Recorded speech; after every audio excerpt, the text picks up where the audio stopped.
So this would be disturbing for people who are fairly literally like Catholic, right? Mm-hmm. And by the way, I'm a practicing Catholic, so it was a little bit scary to read, you know.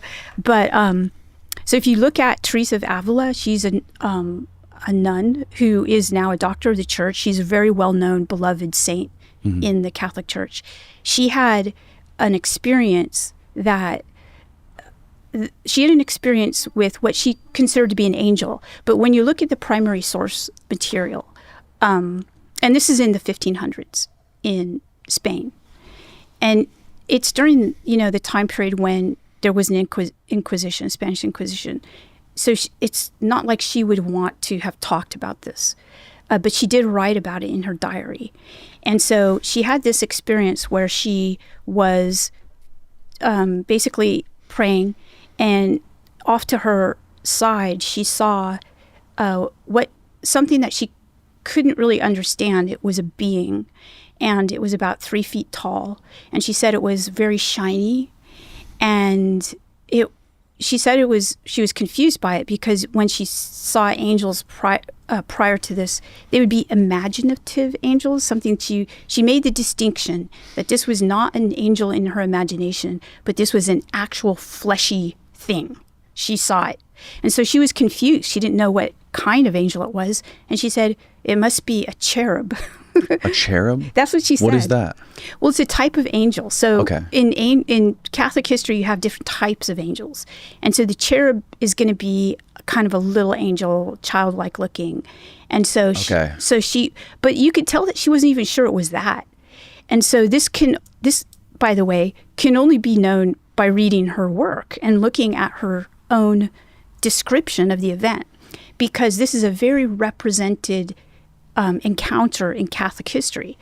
And there's a very famous statue in Rome by Bernini, who is a sculptor. And you see her and this little angel, and it has a dart. So you know how John Mack talks about an instrument that people are examined with?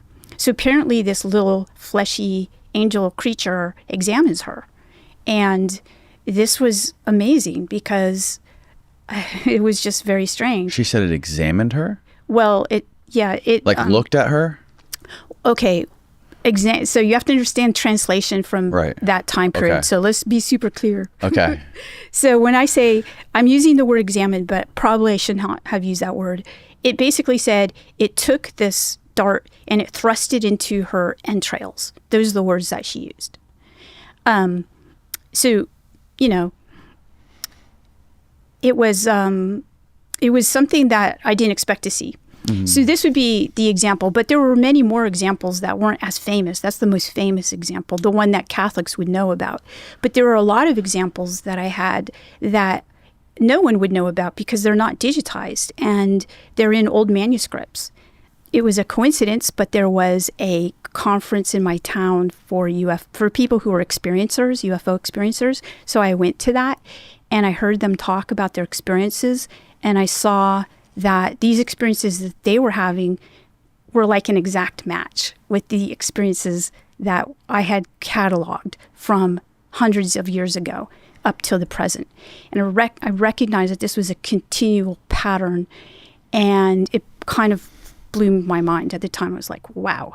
So I did a little more exploring, and I started to look at primary source material from Catholic experiences, like from saints like Teresa of Avila, Saint Francis of Assisi.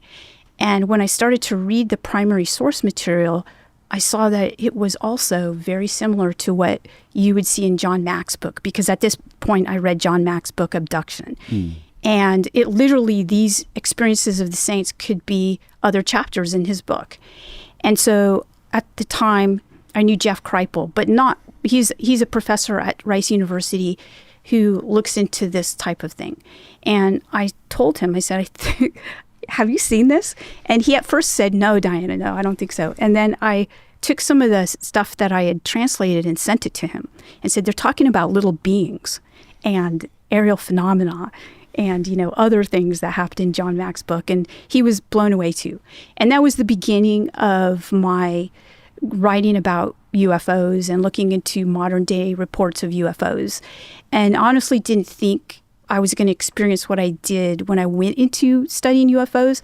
I thought it was going to be a natural progression of moving from, using this method that I learned, moving from Catholic history into modern day reports of UFOs. Honestly thought it was going to be pretty easy to do. But when I got into the community of studying UFOs, I immediately saw that there was a lot of government misinformation, truthfully.